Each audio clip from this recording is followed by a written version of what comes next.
I really think Marvel Comics just views their readers as pay pigs.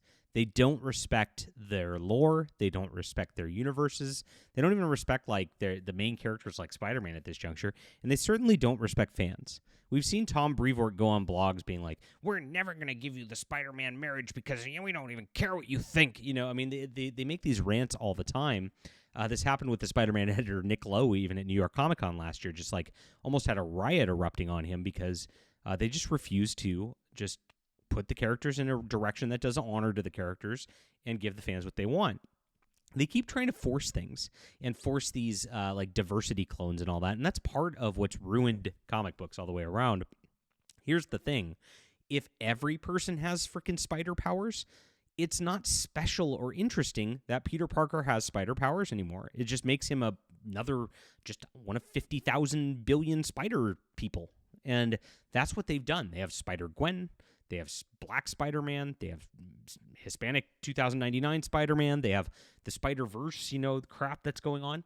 And they just keep doing this to all the characters. And every character has it. There's like 10 Wolverines now. There's 15. Betty Ross is like Red Hulk, and then there's the Red Hulk, and then there's like the Asian boy Hulk. None of these characters are special anymore. And this is all them just like trying to push their little political agendas onto everything, and then not caring about continuity in the process and having no editorial vision. That's why it's a big, big problem. So I'm going to get into this crap with Spider-Gwen right here and what they're doing and how they're bastardizing continuity and actually violating the one rule that Marvel Comics has had in place forever. It's a shock of, right after Jim Shooter's death at that. It's like, he's rolling in his grave at this juncture seeing this because of what they're doing. And it's really, really sad. I don't know why people still read this at all. I got a comment on the article earlier that, why somebody said, why does anybody even read Spider-Man? Nobody does anymore, right? I'm like, well, yeah, but there's so many people out there. Yellow Flash, I'm looking at you. Yellow Flash, I'm calling you out. You buy Amazing Spider-Man every month just because you have every issue of Amazing Spider-Man. And it needs to stop, Yellow Flash. This is an intervention. This right here is your intervention, Yellow Flash. All right. Hit the like and subscribe button. Join us here. Are you still buying any Marvel comics? Leave a comment in the description below. I'm not going to shame you too badly. I'm going to shame you a little bit if you are, but not too bad. Don't be afraid. Don't be afraid. Leave your comment. Admit your sin in the comments down below. Thanks for being here, guys. I'm developing my own comic universes right now. I'm actually, oh my gosh, I'm going over pencils this morning for a spinoff out of Flying Sparks. Which is going to be called Going Rogue. And it's so good. I'm so excited for what we have for the future. It all begins here, though, on my comic Substack. I'm posting Flying Sparks one page at a time every day. You can just go up and read it. It's pretty awesome. And it's free. So you can just sign up and be a part of this. And then you're part of my community. I'm in touch with you, and I appreciate it. We've got exclusives, too. If you want to become a paid subscriber and help us out, it's $5 a month. And I'm giving away, extra sensory as part of that, and I'm doing some other exclusives behind the scenes to incentivize that. I've also on Subscribestar. If you're on my Subscribestar already, it's the same content. I'm not going to do two different exclusives. I'm just trying to build a second platform that a lot of people like Substack. But this is where it's at. I'm building a universe, Flying Sparks. All this is going to continue, and I have actually got another graphic novel in development that it takes place after Flying Sparks with different characters too. And my comic universe is growing within a own universe that actually the characters progress, things change, the stories actually matter. And that's why this is so good, and that's why, of course, this is so popular as well. And so that's what we're doing. You just got to get it out of your mind as comic readers that Marvel and DC matter at all. And let's move indie. Let's do this. Let's build these superhero universes. I've got a sci-fi universe. We have a lot going, and it's only just getting better like every single day as we do more. So check this out. It's in the description below. Sign up, guys. You can get a free subscription. Read Flying Sparks. I believe in this storyline so much that I am giving it away for free. I think webcomics are the future. And on top of that, if you do want to support, you can do that as well. Thank you for being here, and thank you for supporting independent comics. So this is where we're at these days. Marvel used to have two simple rules for their universe. If you didn't know this, never bring back Uncle Ben, and never bring back Gwen Stacy from the dead. That's it. Those were the whole big rules that they were never allowed to violate, never allowed to change, never allowed to do. Now, it started getting funky, of course, as we know, when they started doing Enter the Spider-Verse, right? And they in that process, they put this character Spider-Gwen as like a side thing where Gwen Stacy ends up getting the powers of Spider-Man instead of Peter Parker, and she ends up going and doing this sort of thing in a alternate universe. Well, while that's fine for a little miniseries one-shot thing, and I enjoyed the first arc, I think it got silly down the line when they started teaming her with spider women from other universes and having her having interdimensional bracelets that she's wearing to transport around. I mean, at that point, it just became stupid. But that's what they do with everything. They can't just let you have a storyline with a character that matters and progresses. And so they eventually liked her. They put her into the Spider-Verse movie. They wanted to promote her. For whatever reason, Marvel's wanted to promote this character so hard beyond anything. They changed her name from Spider-Gwen to Ghost Spider, which, didn't really catch on. So now they actually call it the actual book. Do I even have I don't have the cover on here. They call the full book Spider-Gwen, Ghost Spider because Ghost Spider doesn't catch on.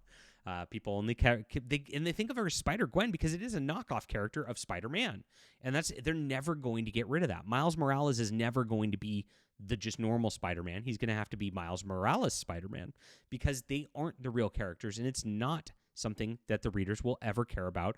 These will not be big enough. They are knockoffs, so they're never going to supplant the main one, no matter how hard they keep trying. And this is a try that's so insulting. Like I said, I'm getting my blood boiling about this because this is a cardinal rule of the Marvel Universe that they're not supposed to do this right here.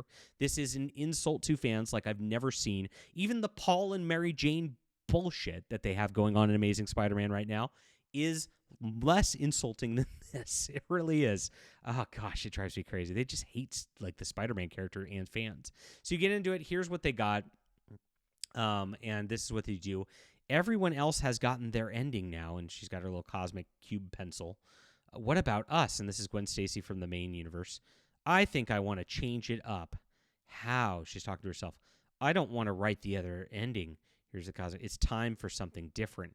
And then she rewrites her history to where she is now in mainline continuity. And this is done by Stephanie Phillips. If you don't know who Stephanie Phillips is like this serial leftist feminist activist who they keep trying to force into Marvel Comics. And her writing's terrible. She's part of the Whisper Network out there where she it has this kind of political clout in the background. That's how she keeps getting these jobs. But she does just keep getting jobs. She's never getting Amazing Spider-Man or whatever. She just gets these side ones. There it is. The all-new Spider-Gwen the Ghost Spider. What a terrible title. The all-new Spider-Gwen Ghost Spider. Yeah, that's a mouthful, isn't it? And so this is where it goes crazy. And look, they even put a Todd McFarlane freaking pencil. I guess he just did a layout on this, but it's they're really putting they really want this to sell a lot, and it's just insulting to Spider-Man fans.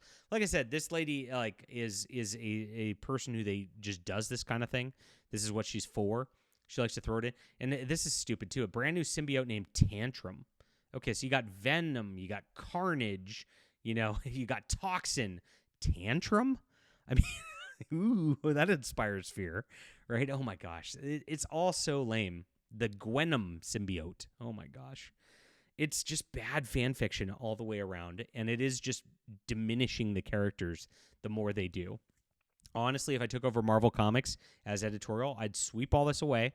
I'd break it down. I would put out 12 to 20 titles a month and get rid of all these little side titles and things like that they just try to milk all this stuff with. And I would just simplify it all.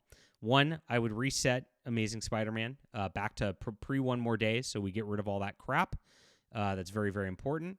I would then make the X-Men again with just Xavier in charge. Cyclops as their team field leader, just kind of fighting for that role with Wolverine a little bit. So it's got a little aggro male action in there. And that's what you just drill it down. The Fantastic Four, just make Reed Richards the leader again. Stop making him this crazy, the Maker and all this stuff. I mean, they just want to screw with everything to make their little identity politics plays all the way around. You don't need a lot of books to do it, but you just have the best talent teams at that point. But my gosh, they're never going to do it. All they're going to do is just keep doing more of this slop over and over and over again. And it just, again, This is insulting to the intelligences of everyone out there to have Spider-Gwen, Gwen Stacy running around the mainline universe. By the way, and they say, oh yeah, and she was never with Peter, so that messes up Amazing Spider-Man quite a bit, doesn't it? They won't even reference it in Amazing Spider-Man because they don't even keep continuity across titles anymore. It's so painful. But that's exactly why we're building an alternative, my friends. So thank you for being here. We're doing everything that your boy Zach promised back in the day. This is it. This is the real movement for the change in comics, my friends. We got beautiful stuff coming on here. Read Flying Sparks. Get on the Substack today if you want to grab something to support our channel. In the description below, I've got my web store. You can also sign up for a paid subscription here, which really helps us, of course, pay for art and the like. I could do 12 titles a month. If we get enough people on here, I'll do it because I love it. I'll just put more and more into it. I just got some great pencils, like I said, for a short story that's going to be spawning out of this right here, which hopefully I'll have for you soon. And thanks for reading. Thanks for being here. Thanks for watching. Leave a comment. What do you think about this? Am I overreacting to this? Or is Marvel just this bad? I think it's the latter. And are you still reading Marvel? I remember the video beginning question. If you are, I'm going to shame you. I'll talk to you guys soon. Thanks for being here. Happy 4th.